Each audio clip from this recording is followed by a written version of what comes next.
दोस्तों, क्या आप जानते हैं कि हजारों सालों तक बलि देने की परंपरा क्यों चली? कौन से भगवान इससे प्रसन्न होते थे? और आज के आधुनिक युग में भी कई मंदिरों में बलि क्यों दिए जा रहे हैं? आखिर बलि क्यों दी जाती थी? कौन से देवता बलि मांगते थे? और इसके पीछे की कहानी क्या है? अगर आपको सच्चाई जानना चाहते हैं तो वीडियो के अंत तक जरूर देखें। बलि देने की परंपरा दुनिया की सबसे पुरानी धार्मिक प्रथाओं में से एक मानी जाती है।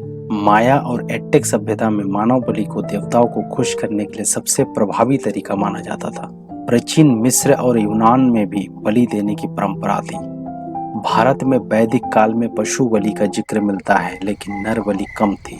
लेकिन भारत में बलि प्रथा कैसे शुरू हुआ? कुछ इतिहासकारों का मानना है कि आदिवासी और तांत्रिक अनुष्ठानों से यहाँ परंपरा आई। लोग मानते थे कि रक्त और बलिदान से देवता प्रसन्न होते हैं और शक्ति प्रदान करते हैं। अब सवाल ये उठता है कि कौन से देवता बलि मांगते थे और क्यों? माँ काली को शक्ति और विनाश की देवी माना जाता है। तांत्रिक साधकों का मानना था कि नर बलि देने से माँ काली प्रसन्न होती है और सिद्धियां प्रदान करती है। दोस्तों, 17वीं और 18वीं शताब्दी में कई काली मंदिरों में नर बलि दी जाती थी, खासकर बंगाल और आसाम में। भगवान भैरव तांत्रिकों के प्रिय देवता। भैरव शिव का एक उग्र रूप है। तंत्र साधना में बलि चढ़ाने को शक्ति और सिद्धियां प्राप्त करने का एक तरीका माना जाता था। देवी चामुंडा, रक्त और बलिदान की देवी चामुंडा को बलि देने की परंपरा मध्यकाल में राजा महाराजाओं के समय प्रचलित थी। युद्ध जीतने के लिए वे नर बलि चढ़ाते थे। आसाम के मां कामाख्या मंदिर में बलि देने की परंपरा सदियों से चल आ रही है। यहाँ परंपरा थी कि मानव या पशु बलि देने से देवी प्रसन्न होकर मनोकामनाएं पूरी करती है। त्रिपुरा और आसाम के कुछ प्राचीन राजाओं द्वारा अपने देवी मंदिर में नर बलि देने की कथाएं हैं।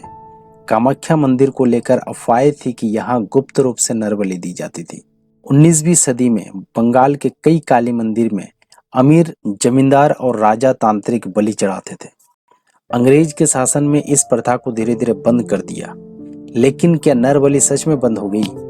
अगर आपको लगता है कि नर बलि अब इतिहास बन गई है तो ये केस आपको चौंका देंगे।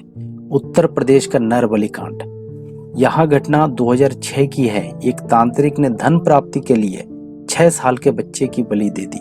2015 में उड़ीसा में एक किसान ने सोचा कि अगर वह अपने भाई की बलि दे देगा तो उसकी फसल अच्छी होगी, इसलिए उसने अपने भाई की बलि दे दिया। 2021 में झारखंड के एक परिवार ने देवी को खुश करने के लिए नर बलि दिया। क्या 21वीं सदी में भी बलि प्रथा खत्म नहीं हुई? आज भी कई मंदिरों में पशु बलि दी जाती है।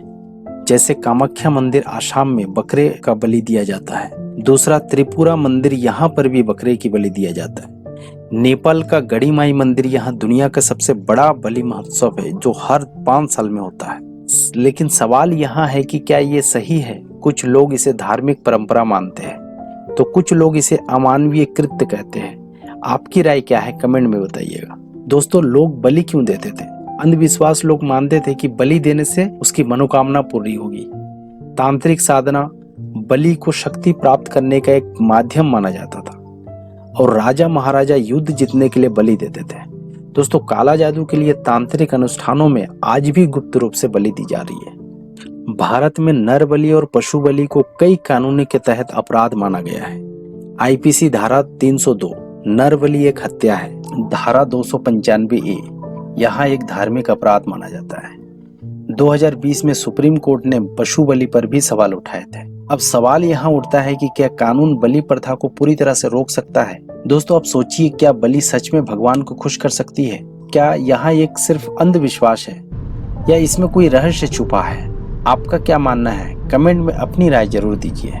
दोस्तों, अगर आपको ऐसे रहस्यमय, ऐतिहासिक और चौंकाने वाले वीडियो पसंद है तो लाइक करें, शेयर करें और हमारे चैनल को आप सब्सक्राइब करना ना भूलें। आज की वीडियो में इतना। बहुत जल्द मिलेंगे एक नेक्स्ट वीडियो के साथ। तब तक के लिए जय हिंद।